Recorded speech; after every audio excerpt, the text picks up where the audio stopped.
Apa saja benda yang wujud di alam ini semua berkehendak kepada wujudnya Allah Ta'ala. Wujudnya Allah, maka wujudlah alam ini.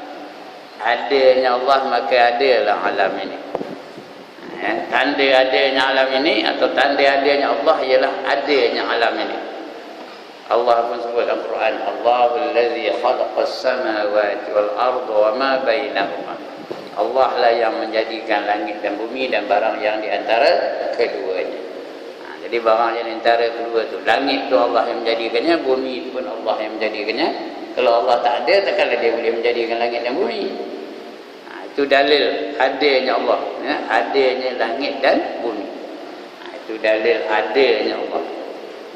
Karena Allah sebut sendiri, dia yang menjadikan langit dan bumi dan barang yang di antara keduanya. Siapa yang barang yang di antara kedua langit dan bumi? Kita lah. Manusia, binatang, pokok, tumbuh-tumbuhan, jin, apa saja yang di antara langit dan bumi, Allah yang menjadikannya. Ini dalil wujudnya Allah. Segala yang wujud ini berkehendak kepada wujudnya Allah Ta'ala dan tadbirnya. Allah tu bukan saja mengadakan sesuatu di alam ini, Allah juga mentadbirnya, memaintainkannya. Yang kita beli tokar, bukan beli aja, kita maintain tokar tu, beli minyak hitam, bubuk angin, bubuk air dalam tokar kita. Itu nama maintenance. Allah pun itu juga, bukan dia adakan kita aja, dia maintain kita. Ada tu dia panggil ijad. Allah ijad kita ni diadakan oleh Allah Ta'ala. Maintenance tu dia panggil imjad. Allah imjadkan kita ni, baginya kita udara untuk bernafas, baginya kita air untuk minum, dibaginya kita cahaya untuk nampak, dibaginya kita telinga untuk dengar. Itu namanya maintenance. Itu apa namanya, pentadbiran Allah Subhanahu Wa Ta'ala. Diberi kita boleh berjalan, boleh mencapai, boleh melihat, boleh mendengar. Itu namanya maintenance. Bukan saja diadakan kita, mengadakan itu adalah perkara yang susah, tapi memaintain kita tu, menyara hidup kita tu lagi susah. Kedua-dua nama ini menanamkan pengaruh yang mendalam di dalam hidup manusia. Manusia Muslim je dalam hidup Muslim yang beriman kepada kedua-duanya. Kedua-duanya itu beriman kepada wujudnya Allah dan beriman kepada pentadbiran Allah SWT, dan yang mengingati pengertian yang tersirat di dalam kedua-dua nama ini, iaitu apa nama tadi? Al-Hayyu Al-Qayyum. Hidupnya Allah dan berdirinya Allah itu dengan sendirinya. Dia membicarakan firman Allah yang mula tadi, Allahu la ilaha illa huwal hayyul qayyum. Allah dialah Tuhan yang tiada disembah melainkan dia, huwal hayyul qayyum. Dia itu yang hidup dan dia itu juga yang berdiri dengan sendirinya. Itu dua nama tu, Hayyu Al-Qayyum. Hati nurani Muslim sentiasa menghubungi Allah dengan cinta, beribadat dan taat, kerana ia mengetahui bahawa Tuhannya yang mentadbir urusannya dan urusan tiap-tiap sesuatu di sekelilingnya menurut hikmah dan tadbirnya. Itu menyebabkan kita ni wajib cintakan Allah, wajib kasihkan Allah, kerana apa saja urusan kita semua Allah yang mentadbirkannya, semua Allah yang menentukannya, semua Allah yang mengizinkannya. Tidak ada siapa yang mengizinkan selain daripada Allah Subhanahu Wa Ta'ala. Tuan-tuan boleh datang malam ni, puan-puan pun boleh datang malam ni, semua dengan izin Allah Ta'ala. Kami boleh datang pun juga dengan izin Allah Ta'ala. Kalau tak boleh datang. Ketentuan dari Allah Subhanahu Wa Ta'ala mentadbir alam ni. Semua hati nurani Muslim, semua orang Muslim tu hatinya mesti cinta kepada Allah, mesti beribadat kepada Allah, mesti taat kepada Allah. Kenapa? Kita ni semua Allah yang menentukannya. Jadi hati ni pun setuju untuk taat kepada Allah Ta'ala, fikiran pun setuju, otak kita pun setuju untuk taat kepada Allah Ta'ala. Serupa juga kalau orang tu hari-hari bagi kita hadiah, setiap hari bagi kita hadiah. Hari ni bagi gulai tempoyak, esok gulai tocu, lusa gulai lemak, tulat gulai apa lagi? Tulat orang Batu Gajah ni apa? Dalca, mana dia? Pakar dalca. Batu Gajah ni dalca masyhur punya. Hari-hari bagi kita. Apa rasa kita terhadap orang yang bagi kita tu? Mestilah kita rasa terhutang budi. Betul tak? Ada bangkangan. Mesti terhutang budi dengan orang yang selalu bagi kita. Itu manusia. Dia mampu dia bagi, kalau tak mampu tak baginya. Tapi Allah, dia bagi kita nikmat, ada ke berhenti-henti? Dalam dunia ni nikmat Allah bagi, tak ada berhenti-henti. Jadi otak kita ni, akal kita ni pun bersetuju bahawa kita patut menyembah Allah Ta'ala. Kita patut cintakan Allah Ta'ala. Kita patut berterima kasih kepada Allah Ta'ala. Logik akal pun bersetuju bahawa kita ni patut berterima kasih kepada Allah Ta'ala. Berterima kasih dengan Allah Ta'ala ialah kita beribadah kepadanya. Caranya itu rutin tu. Namanya Al-Hayyul Qayyum tu tadi. Lantaran itu ia beriltizam. Apa arti beriltizam? Dia committed, sungguh-sungguh. Itu iltizam. Dia beriltizam di dalam hidupnya dengan manhaj itu artinya kaedah, cara, ikut cara yang ditetapkan oleh Allah Ta'ala.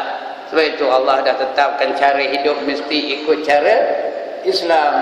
Apa saja, daripada sekecil-kecil perbuatan sampai sebesar-besar perkara, ada diajar oleh Tuhan adab-adabnya.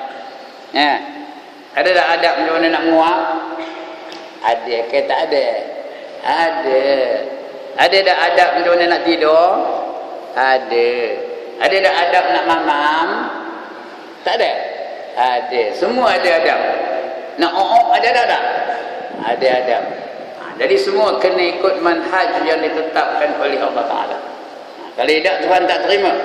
Wa man yabtaghi ghairal islami dina falan yuqbala min wa huwa fil akhirati minal khasirin, kata Allah.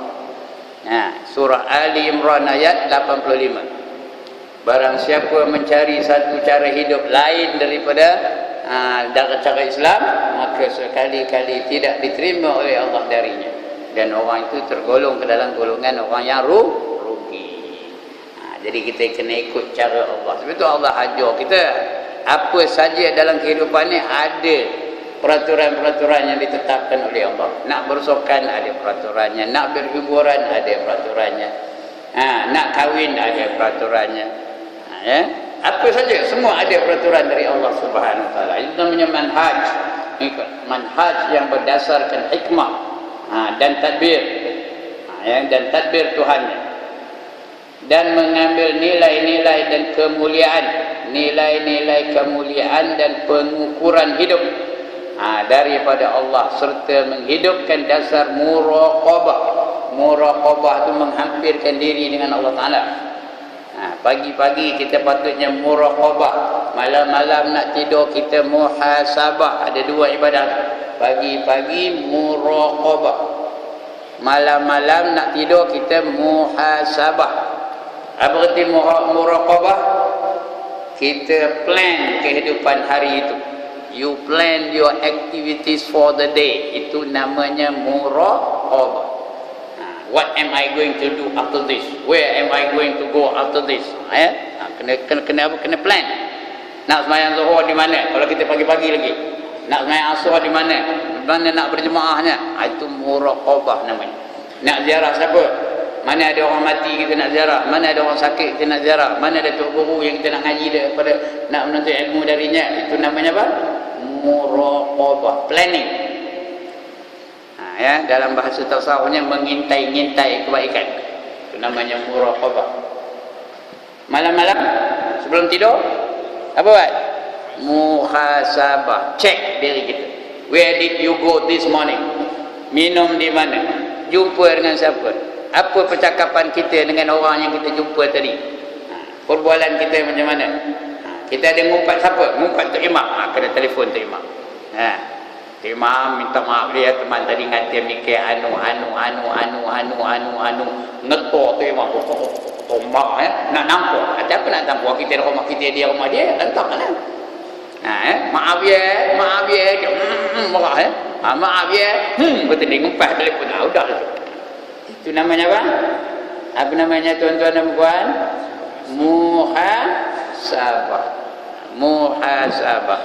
Hasibu anfusakum qablu an tuhasabu.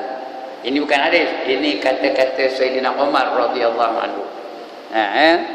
Hisab diri kamu itu dahulu sebelum kamu dihisab di akhirat kelak. Jadi dua ni tak lepas dalam hidup kita. Pertama, pagi-pagi muraqabah, mengintai-ngintai kebaikan. Malam-malam nak tidur namanya apa? Muhasabah. Cek. Kalau kita dah cek, kita dah dosa dengan Tok Imam, dah tak ada dosa lagi. Tengok orang lain pun tak ada dosa lagi. Di akhirat esok tak ada lagi didakwa oleh Tok Imam lagi, dia dah ampunkan. Dosa kita tak ada lagi. Kalau tiap malam kita buat, tidur dalam keadaan tidak berdosa. Kalau kita padam malam tu, tak adalah dosa lagi. Itu namanya muhasabah. Baik, itu dia muraqabah iaitu menyedari bahawa Allah memerhatikan hamba. Allah sentiasa memerhatikan hamba-hambanya di setiap detik dalam hidup kita ni. Allah perhatikan kita daripada mula kita dilahirkan sampai kita padam, semuanya di dalam pemerhatian Allah Taala. Kemudian firman-Nya lagi, la ta'khudhuhu sinatun wala naum. La ta'khudhuhu sinatun wala naum. Apa katanya? Tuhan tidak mengantuk dan tidak tidur. Tuhan tak pernah ngantuk dan Tuhan pula tak pernah tidur. Yang gemuk ngantuk siapa? Tuan-tuan dan puan-puan, yang gemuk ngantuk siapa? Kita, saya lah tuan-tuan tidak kot yang gemuk ngantuk saya. Nombor satu sedap ngantuk bila? Bila tuan-tuan? Bila tengok tengah ngaji kata tengok tengah kejam ni, tengok ada tak jam? Ada tak? Tengok sekali ni, ada tak? Kita ni yang gemuk ngantuk, tapi malam ni nampaknya tak ada nampaknya. Jadi tak percaya lah syaitan tu. Syaitan ni dia bukan gemuk kita ngaji kopi ni. Dia bawanya senjata. Udah saya kabur sini kan senjatanya. Mula-mula dia bawanya apa? Sudah ada saya ngabur sini ni. Mula-mula dia bawanya apa? Celak.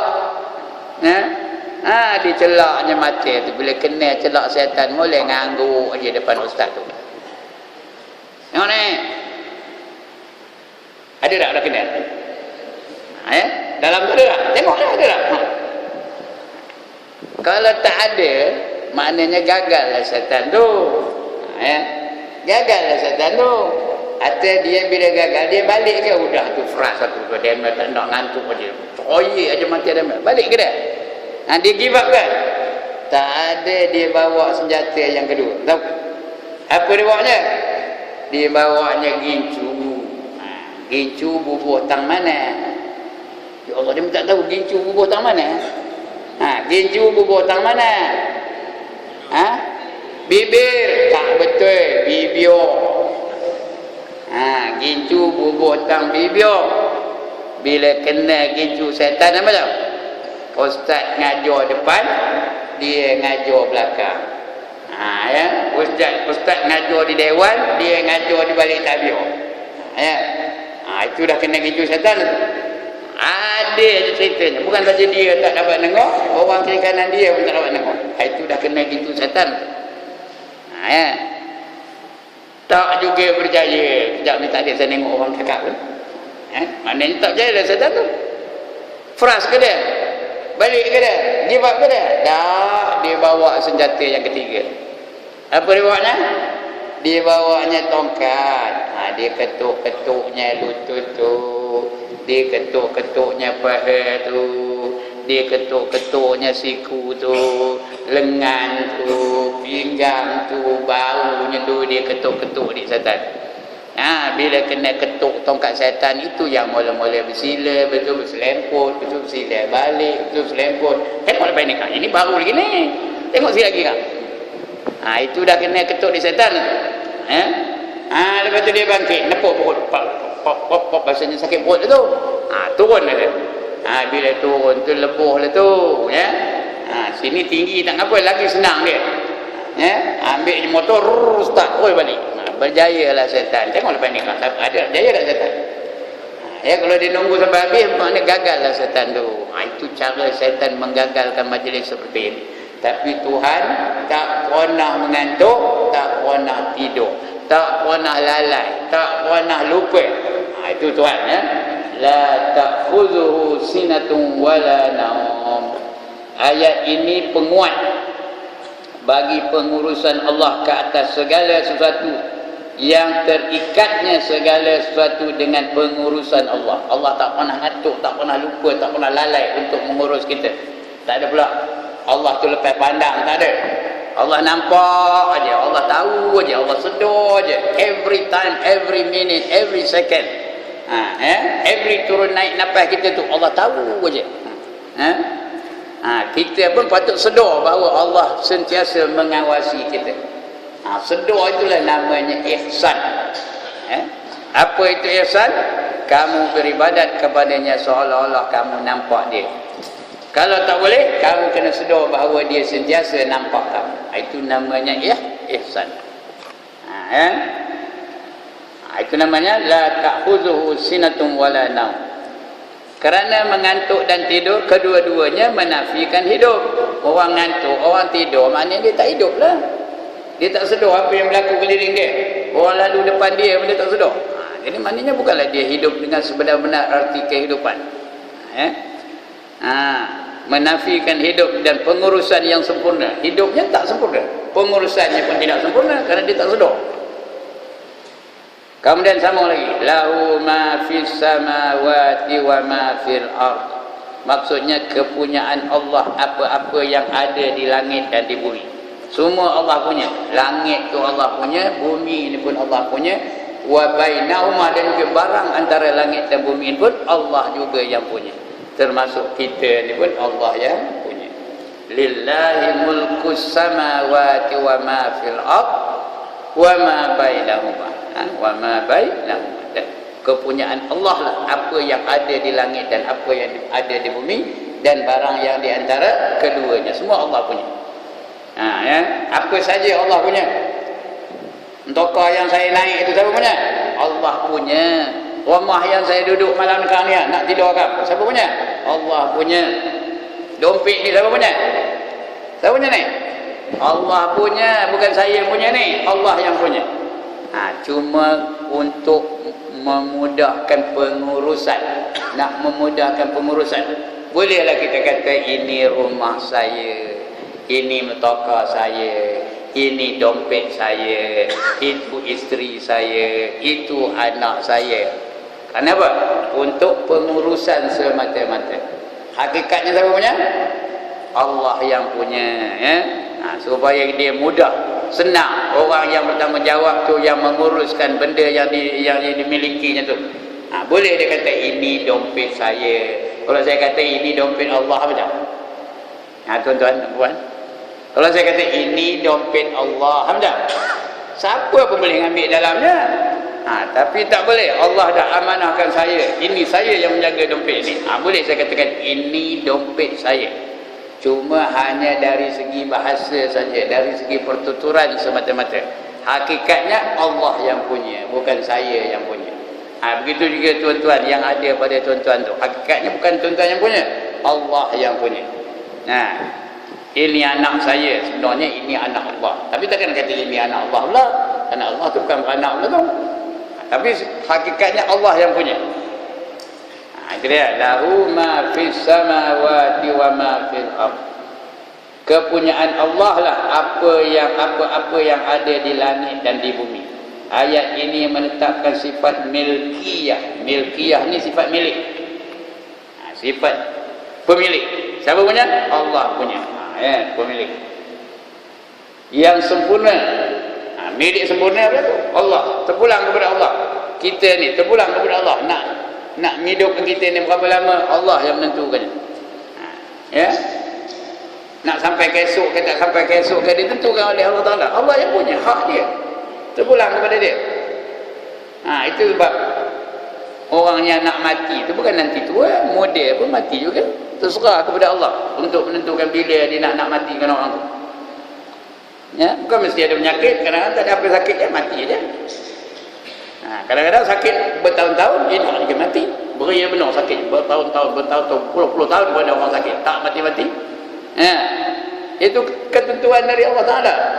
Ariel Sharon kenal ke? Tak kenal dah sampai Ariel Sharon. Bekas Perdana Menteri Israel.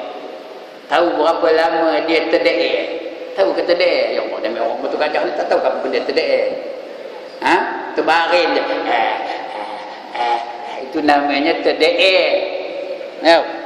Kena sebut betul-betul. Terdair dengan terda'a tak betul. Dia punya imalah tu nak betul. Tahu imalah? Tanya tu imam tahu dia apa benda imalah. Ya. Macam orang betul gajah cakap lah terdair. Ngapai? Ke mana? Itu imalah namanya tu. Komen. Orang kampung gajah pun betul juga dia serupa je orang betul gajah sebuah lah. Itu terdair. Berapa tahun? 8 tahun terdair ni tahu. Tak bergerak baring ni jatah kata. Tak ada mati-mati. Sekarang ni baru mati. Kerana ketentuan dari Allah Subhanahu Wa Taala. Ngapa Allah seksa? Allah tahu dah sebab jawabnya. Kita boleh teka-teka lah kerana dia zalim, dia banyak bunuh orang Islam tu, tak kita boleh teka je. Hakikatnya hanya Allah yang tahu. Udah 8 tahun terdair baru mati. Udah mati, lepas tu gempa bumi pula dikubur dia. Tempat lain ni dah dikubur dia tu ada gempa bumi. Meletup dalam kubur ni. Itu ada petanda dari Allah Ta'ala lah. Kalau kita zalim dalam dunia ni, Allah tunjukkan di dunia lagi sebelum di akhirat. Jadi Allah punya semua tu. Itu milkiah namanya. Yang sempurna bagi Allah. Miliknya yang bebas daripada sebarang hubungan. Dan suci daripada sebarang penyengutuan. Yang lain tak ada campur tangan. Hanya Allah yang menentukan segala-galanya. Kejatuhan seseorang, kenaikan pangkat seseorang itu semua Allah yang menentukan. Kalau Allah nak jatuhkan kejap, tengok raja-raja dalam dunia ni, Allah nak jatuhkan sekejap aja. Hosni Mubarak begitu hebatnya, bila Allah nak down kan down lah dia. Muammar Gaddafi sikit ke punya gagah tapi bila Allah nak jatuhkan sekejap ya, tak ada lama. Begitu juga Hitler, begitu hebat dulu. Tapi Allah nak jatuhkan sekejap. Presiden Marcos, kenal ke nama Presiden Marcos? Bini iaitu Imelda Marcos tu, bila dia selongkor istana Presiden Marcos tu, didapati Imelda Marcos tu seluar dalamnya aja 3,000 dalam tu. 3,000 lek seluar dalam. Seluar dalam aja. Bukan baju dalam seluar dalam aja 3,000 lek. Dijumpa di dalam istana setelah dia digulingkan. Punya hebat begitulah orang yang berpangkat-pangkat berkuasa tu, kalau Allah nak jatuhkan sekejap aja. Allah punya milik, hak Allah terpulang kepada Allah Subhanahu Wa Taala. Sebab tu kita tengah ada kuasa ni, gunakan kuasa itu jangan melanggar perintah Allah. Jangan menyebabkan kita menzalimi orang lain. Jangan menyebabkan kita derhaka kepada Allah. Jangan menyebabkan kita mengundang kemarahan Allah. Kerana kuasa kita ni bukannya lamanya, bukan sepanjang hayat pun. Bila-bila masa saja Allah boleh jatuhkan kita. Tengok Soeharto berapa tahun? Berapa tahun memerintah? 32 tahun memerintah. Bila Allah kata jatuh sekejap, setahun sampai habis dah jatuh. Begitulah. Ketentuan tu Allah yang menentukan segala-galanya. Dia lahu ma fis samawati wa ma fil ard. Tak ada diskutui oleh lain-lain. Allah saja yang menentukan segala-galanya. Akidah ini bila bertunjang di dalam jiwa manusia, ia akan melahirkan pengaruh yang besar di dalam hidupnya. Kena kita sedar semuanya Allah punya. Tak adalah kita menyalahgunakan apa saja yang Allah beri kepada kita. Allah bagi kita kuasa, tak ada kita salah gunakan kuasa kita. Allah bagi kita kekayaan, tak ada Allah kita salah gunakan kekayaan yang ada kepada kita. Allah bagi kita mata, tak ada kita salah gunakan mata tu. Allah bagi kita telinga, tak ada kita salah gunakan telinga. begitulah seterusnya. Apa saja nikmat Allah, kita akan gunakan yang sebaik-baik penggunaan. Tak ada kita salah gunakan, tak ada kita menyeleweng daripada apa yang dikehendaki oleh Allah dan Rasul. Kalau sedar lah, ini nak bagi sedar ni. Allah bagi sedar apa ni? Kerana Allah yang memilikinya, Allah yang memberinya. Terserah kepada kita macam mana kita nak menggunakan nikmat Allah Ta'ala. Itu yang Allah kata, summa latus'alunna yawma idzin 'anin na'im. Kemudian kamu akan ditanya apa saja nikmat yang kamu diberi oleh Allah Ta'ala. Apa saja yang Tuhan bagi kita akan ditanya balik oleh Allah Ta'ala. Macam mana kamu gunakan mata kamu, macam mana kamu gunakan ilmu kamu, macam mana kamu gunakan harta kamu, macam mana kamu gunakan tenaga yang ada pada kamu, macam mana kamu gunakan apa lagi? Masa kamu. Everything will be accounted for. Nothing is going to be left out. Faham kita mana? Tak faham tapi tak ngaji orang putih kemarin. Everything is going to be accounted for. Nothing is going to be left out. Apa pun tak ada yang tertinggal. Semua akan diambil kira oleh Allah Subhanahu wa Ta'ala. Kerana Allah yang punya. Yang Allah bagi itu bukan kita punya, Allah yang punya. Nanti akan dicek balik oleh Allah Subhanahu wa Ta'ala. Baik, Said Qutb. Tahu siapa Said Qutb? Salah seorang daripada pengasas gerakan Ikhwanul Muslimin. Itu Said Qutb namanya. Dia pengarang kitab yang bernama Fi Zilalil Quran, di bawah lindungan Al-Quran. Yang banyak ustaz-ustaz hari ini mengajar di masjid-masjid dan di surau menggunakan kitab yang dikarang oleh Said Qutb. Dia mengarang kitab itu dalam penjara ketika dia ditangkap, dituduh menderhakai pemerintah Mesir pada ketika itu. Itu Said Qutb ya. Dia hafal Quran berumur 10 tahun dia hafal Quran. Kita sudah 73 tahun kuliah pun tak habis-habis. Berulang-ulang berpusing-pusing kuliah. La a'budu ma ta'budun wa la antum 'abiduna ma a'bud wa la ana 'abidu ma 'abadtum wa la antum 'abiduna ma a'bud wa la ana 'abidu ma 'abadtum wa la antum 'abiduna ma a'bud. Menung kejap. Wa la ana 'abidu ma 'abadtum wa la antum 'abiduna ma a'bud wa la ana 'abidu. Berpusing-pusing. Belakangnya ada mamak juga cendera. Apa hal tu imam ni berpusing-pusing bila nak habisnya? Sudah ni dia tak tahan apa jeritnya ke belakang. Oi, lakum dinukum taramarika. Baru dia seduk. Lakum dinukum waliyadin. Itu kita. Tapi Said Qutb ni umur 10 tahun dah hafal Quran. Bayangkan. Dialah yang pengasas bagi gerakan Ikhwanul Muslimin yang pada satu masa dulu memerintah negeri Mesir. Memerintah Mesir, Ikhwanul Muslimin. Di bawah pemerintahan kekuasaan Dr. Mursi namanya. Dr. Mursi itu pun hafal Quran juga tu. Yang sekarang ni digulingkan oleh pemerintah yang ada sekarang ni. Itu namanya Said Qutb. Dia dipenjarakan. Dalam penjara lah dia mengarang kitab yang bernama Fi Zilalil Quran. Akhirnya dia mati digantung. Said Qutb tu mati digantung dalam tahun tidak nampak. 1965. Dia mati digantung dalam tahun 1965. Di bawah tuduhan menderhaka kepada kerajaan Mesir. Itu Said Qutb. Apa kata dia? RHM apa? Rahimahullahu ta'ala. Mudah-mudahan Allah rahmati dia. Dia berkata, apabila sifat mulkiyah yang hakiki ini benar-benar ternyata bagi Allah Subhanahu wa ta'ala, kita dah betul-betul sedar bahawa Allah yang mempunyai segala-galanya. Itu betul nyata. Ternyata bagi kita. Tak ada perbahasan lagi dah.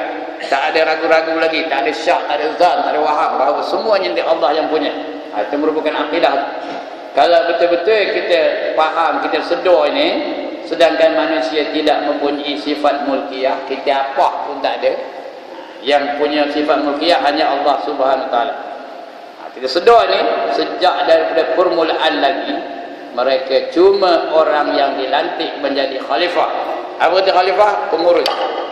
Memang Allah jadikan kita ini sebagai khalifah. Inni ja'ilum fil ardi khalifah, kata Allah dalam Quran.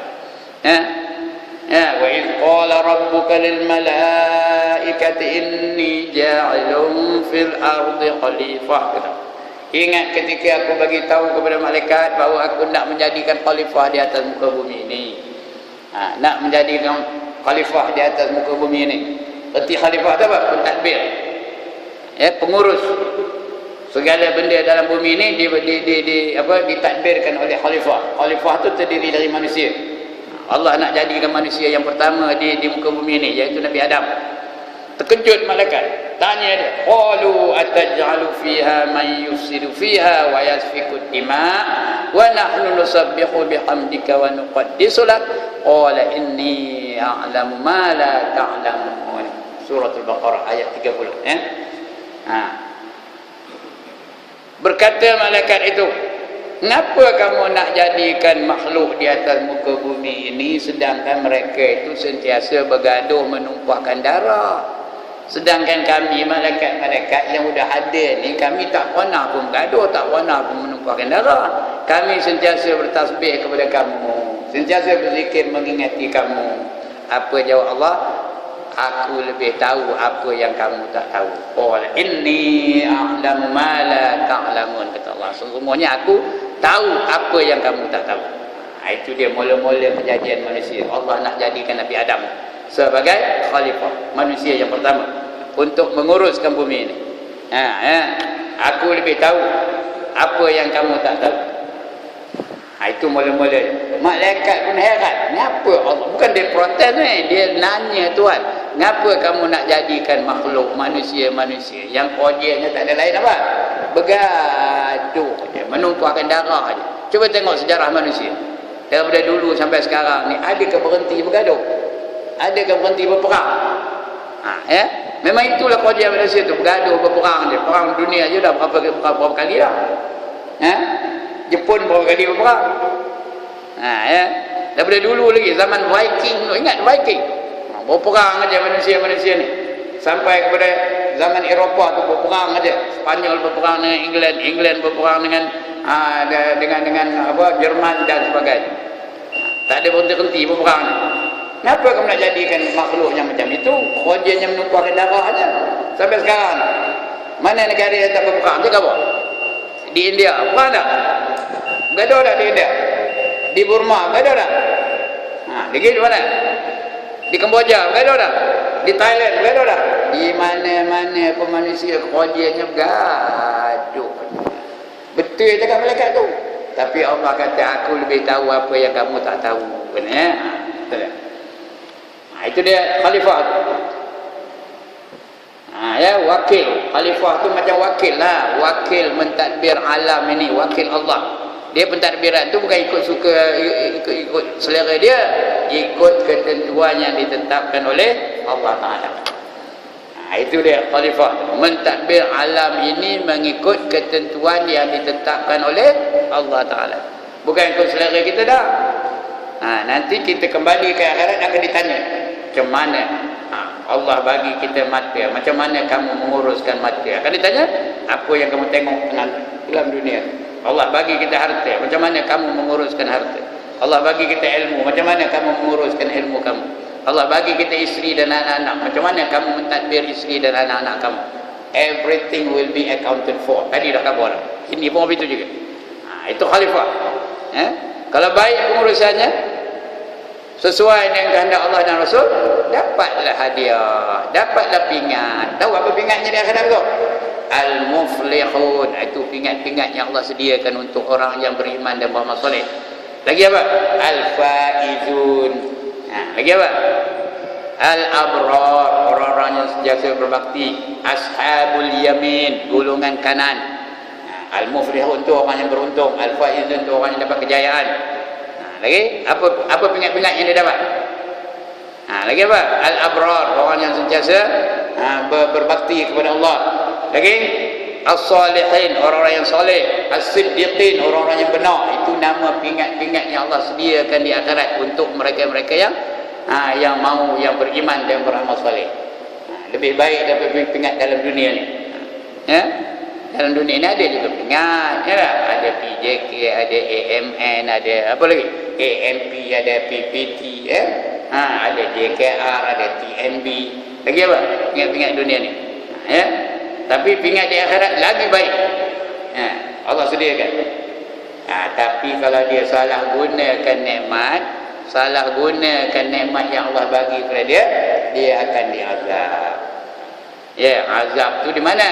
Di kubur lagi kena azab. Sebenarnya dalam dunia pun kena azab. Di dunia lagi diazab oleh Allah Ta'ala. Allah azab dia dalam dunia tu, Allah bagi dia kehidupan yang tidak tenang. Ada je masalah dia. Itu mula-mula. Ya, sebelum meninggal dunia tu dah ada macam-macam masalah. Masalah kewangan lah, masalah keluarga lah, masalah isteri lah, masalah macam-macam masalah dia. Tak tenang hidup, bergaduh je dengan jiran, bergaduh aja dengan suami isteri, bergaduh dengan keluarga, ya, adik-beradik pun bergaduh. Itu baru dalam dunia. Bila nak mati esok, Allah bagi masalah lagi. Pertama masalahnya sakaratul maut, dibagikannya mati yang keadaan yang sangat menyakitkan, sakaratul maut. Ya, itu yang kita tengok terbeliak mata tu, ada dah mati tu, terbeliak mata tu kerana sakit benar, sakit mati tu. Itu kadang-kadang kita tengok apa, terjulur lidah ada, itu seksa tu. Allah seksa dalam dunia lagi, belum mati lagi. Lepas itu, lepas mati dalam kubur pula diseksa oleh Allah Ta'ala. Ada 4 seksa kubur, yang mana lalu Noah cakap apa? 4 seksa kubur. Yang pertama soalan dan pukulan munkar dan nakir. Siapa lalu Noah? Ditanya, "Marrabbuka?" Entah, tidak pula teman tahu. Tung bagi malaikat. 70 hasta terbenam ke bumi. Siapa lalu Noah yang kata? Wa man nabiyuka? Nyong orang ngerti, tung bagi lagi. 70 hasta lagi terbenam ke bumi. Tanya lagi, "Wa ma imamuka?" Wa ma imamuka? Di sini selalu imamnya Azali, Ustaz Azali. Kita dia pun jawab, "Azali imami." Tung, kena bantal. Bukan itu jawapannya. Ya. Betul ditanya lagi, "Wa ma dinuka?" "I'm sorry, I do not know the answer." Tung bagi. Itu seksa kubur. Pertama baru tu, baru satu. Yang kedua dihimpit bumi sampai berselisih tulang rusuk. Kerana bumi itu geram dengan kita. Pasal kita action benar dalam dunia ni. Bukan kita ya, damai. Minta maaf ya. Bukan kita. Action benar dalam dunia. Jenuh tok bila azan, buat tak tahu nehin aja damai. Esok siap. Bumi bagi amaran. "Oh, you are very proud. You are in this world, you are very proud. Wait, when you come to me, I'll crush you." Bumi tak kerti kamu putih ke? Kamu datang pada aku himpit kamu katanya. Bila masuk je dalam buah, ini dia kamu, kata bumi. Ram, dihimpit sampai berselisih tulang rusuk. Yang ketiga apa? Didatangkan ular dengan kala. Tahu ke ular dengan kala? Ular tahu? Ya Allah, tak tahu nama ular. Ular, ya Allah. Lagi apa? Kala. Ular dengan kala. Ular tu mematuk-matuk, kala tu menyengat-nyengat. Ekornya tu nyengat. Tuan-tuan ada pernah sengat di kala tak? Saya ada sengat di kala. Masa pilihan raya satu tempat di Kedah sana. Nak mandi, pakai kain basah yang ada di masjid tu. Mandi pakai kain basah hitam. Tengah pakai tu ngap, kata disengatnya tanpa hair saya tahu. 4 hari bengkaknya tahu. Itu disengat apa? Tanpa hair. Mujur kena tanpa hair. Kalau tempat lain tak lah. 4 hari bengkaknya. Esok sengat apa? Ular di kubur sebesar mana? Besarnya sebesar tengkuk unta. Itu besarnya. Panjangnya dari kepala ke ekor sebulan perjalanan. Itu kita berjalan kaki sebulan baru sampai dari kepala ke ekor. Itu dah besarnya, matuk-matuk menggigit-gigit sampai hari kiamat. Itu yang ketiga. Namanya pun teruk benar, Suja'ul Aqra, kata namanya Suja'ul Aqra. Kerak. Nengok pun kerun. Terus akan nengok, terus akan megang. Yang keempat, dimasukkan api neraka, masuk ke dalam kubur. Al-qabru rawdatan min riyadil jannah wal qabru khufratan min khufurin niran, kata Nabi. Kubur itu adalah satu taman daripada taman syurga, dan kubur itu juga boleh jadi jurang daripada jurang api neraka. Jurang neraka, itu kubur. Dimasukkan api neraka itu masuk dalam kubur tu, dibalik-balik orang yang kena apa, kena bakar dalam kubur tu lah, dibalik-balik. Macam orang makar apa? Macam orang makar apa? Ya Allah, orang makar apa? Barbecue. Ada pernah tengok orang makar barbecue? Balik-balik. Barbecue tahu orang mana? Babi lah, itu namanya barbecue. Zaman Robin Hood tu. Tak pernah tengok nama Robin Hood. Robin Hood of Nottingham Forest. Dikejarnya babi itu, ditangkapnya itu, dicucuknya punggung kena kayu. Tumbui sampai ke mulut. Lepas itu dibakar. Itu namanya barbecue asal. Lepas itu tukar kepada rusa. Kita hari ini ayam buat barbecue. Okey lah tu, tak apa. Kambing buat barbecue. Tak apalah. Bukanlah babi ya. Tapi asalnya begitu tu. Itulah dia dalam kubur tu, dipanggang-panggang sampai hari kiamat. Itu dia. Itu seksa kubur baru. Belum seksa di padang mahsyar, belum seksa ketika dihisab, belum seksa ketika ditiki siratal mustaqim, lebih-lebih lagi belum lagi diseksa di dalam neraka. Nanti kita sampai bab syurga neraka esok, kita akan dapati. Nampak belum dia akan diceritakan tentang seksa-seksa yang menunggu manusia-manusia yang derhaka di dalam neraka. Itu seksanya. Bagi mereka-mereka yang derhaka di dunia lagi, diseksa oleh Allah Ta'ala. Yang kedua ketika nak mati, yang ketiga di kubur, yang keempat di akhirat besok diseksa oleh Allah juga ya. Jadi bagi orang yang sedar, dia takkan berani nak menderhakai Allah Subhanahu wa Ta'ala, kerana Allah tahu saja. Kerana itu wajib taat mengikut syarat-syarat tuannya.